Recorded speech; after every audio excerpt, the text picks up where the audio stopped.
Halo sahabat LAN satu hati dimanapun kalian berada. Saya Widya Rahma. Hari ini saya akan membacakan cerita lari dari broken home masuk ke narkoba. Putri bukan nama sebenarnya. Dia berusia 15 tahun, masuk kategori di bawah umur. Dia baru saja dinyatakan lulus dari proses rehabilitasi medis dan sosial di RSOS. Sejak kelas 6, hidup Putri memang tidak jauh-jauh dari narkoba. Padahal dari sisi ekonomi, keluarganya termasuk biasa-biasa saja.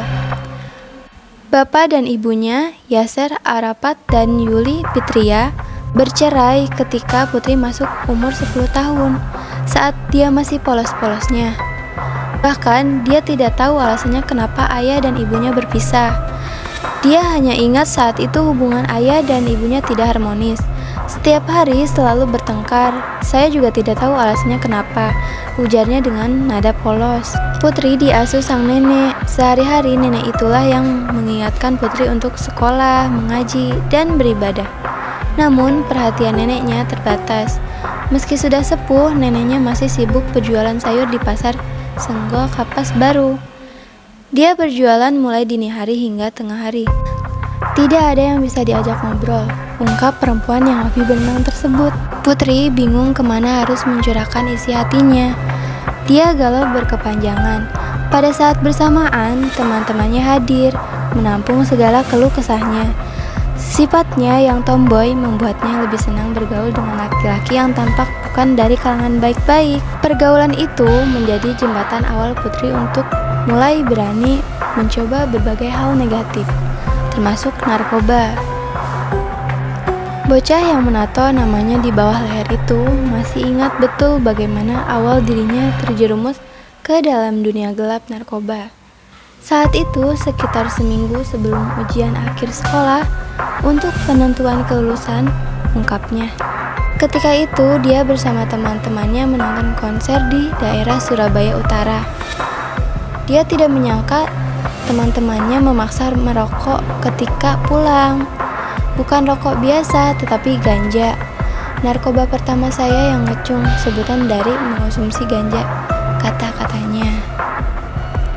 Karena pada kesempatan pertama, teman-temannya terus mencekokinya dengan ganja. Namun hal itu tidak berlangsung lama, hanya seminggu. Dia mengaku tidak nyaman mengkonsumsi daun tersebut. Teman-temannya lantas menawari narkoba golongan non-tanaman, sabu-sabu. Itu pun merasa nyaman setelah mengkonsumsi sabu-sabu. Ditambah lagi dia mulai mengenal minuman keras. Masuk ke salah satu SMP swasta yang berbasis agama tidak membuatnya tobat, malah bak menyiram api dengan minyak tanah. Kelakuan buruknya semakin menjadi-jadi. Apalagi setelah Putri mengenal Rohim, seorang bandar narkoba. Dia menjadi pelanggan Rohim. Belinya pakai uang SPP. Sekali mengkorupsi uang SPP yang jumlahnya mencapai 300.000, dia bisa mendapatkan 2 poket sabu-sabu. Mampunya cuma beli paket hemat, ungkapnya. Namun keuangannya jebol juga. Ketika mulai sakau, dia tidak bisa membeli sabu-sabu. Kondisi itu membuatnya nekat bekerja sebagai asisten bandar. Sehari-hari dia menimbang sabu-sabu dan membaginya dalam paket hemat. Dari jerih payahnya tersebut, dia mendapatkan bagian yang lumayan besar. Sekali barang datang, dia mendapatkan bagian sampai setengah gram sabu-sabu. Itu merupakan ganjaran lantaran sering disuruh Rohim untuk menjadi kurir. Putri bukan sekadar kurir pasif. Di usianya yang masih belia tahun ketika itu, dia sudah berani berhubungan langsung dengan pembeli, mengatur pertemuannya sendiri. Di luar itu, saya bebas nyabu setiap hari, paparnya. Kebanjiran sabu-sabu membuatnya mulai berani memasarkan sendiri jatah yang didapat. Pasar utamanya teman-teman sekelasnya di sekolah. Keuntungannya lumayan, dalam seminggu dia bisa mendapatkan 500.000. Relatif besar untuk ukuran anak SMP.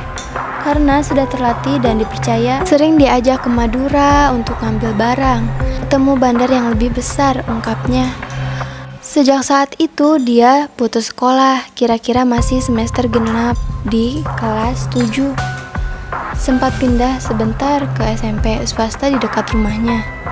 Cuman sebulan sudah putus lagi jelasnya. Jika dikalkulasi, dia sudah lebih dari setahun bergelut dengan bisnis haram tersebut. Dia sudah bisa membedakan mana sabu-sabu yang bagus dan jelek, mana yang enak dan mana yang bikin mual. Meski masih belia, Putri sudah kenyang merasakan pahit getirnya di dunia narkoba. Perilaku tidak terpujinya tersebut berakhir pada 9 Januari. Dini hari itu dia terciduk operasi Satpol PP. Itu Putri bersama 3 temannya ngafe di dekat Tugu Pahlawan, dibawa ke Badan Narkotika Nasional Kota BNKK, Surabaya. Sebelumnya dia dites urin dan hasilnya positif. Waktu itu memang sebelumnya mengkonsumsi ucapnya. Beruntung BNNK sudah memberikan rekomendasi untuk melakukan rehabilitasi. Alasannya dia masih anak-anak, masa depannya masih panjang. Harapannya jika terus dibina, dia mau berubah dan kembali ke jalan yang benar. Sejak saat itu pula dia putus kontak dengan Rohim. Ketangkap hanya pacarnya Rohim, berhasil lolos paparnya. BNNK lalu mengirimkan Putri ke RSOS di Margorejo Indah Utama sehari kemudian. Pertama masuk sini rasanya pengen mati katanya. Dia selalu menangis selama 2 minggu awal. Dia setiap hari kepengin pulang. Biasanya kan main setiap hari. Lah kok sekarang di penjara, tuturnya. Namun dia mengapresiasi kesabaran para asesornya. Mereka dengan tekun menebalkan keyakinannya, juga tidak putus asa memompa semangatnya. Selama 6 bulan mengikuti rehabilitasi medis dan sosial, dia merasa ada perubahan. Signifikan sekali perubahannya. Sekarang jadi enggan kalau lihat sabu-sabu, ucapnya ketika ditanya perubahannya. Setelah sebulan lulus, dia mengatakan tidak punya keinginan untuk balik nyabu. Bahkan dia menyatakan menyesal lantaran putus sekolah. Merasa masih punya kesempatan. Saat ini dia ikut dalam program Kejar Paket B di sebuah pusat kegiatan belajar masyarakat, yaitu PKBM.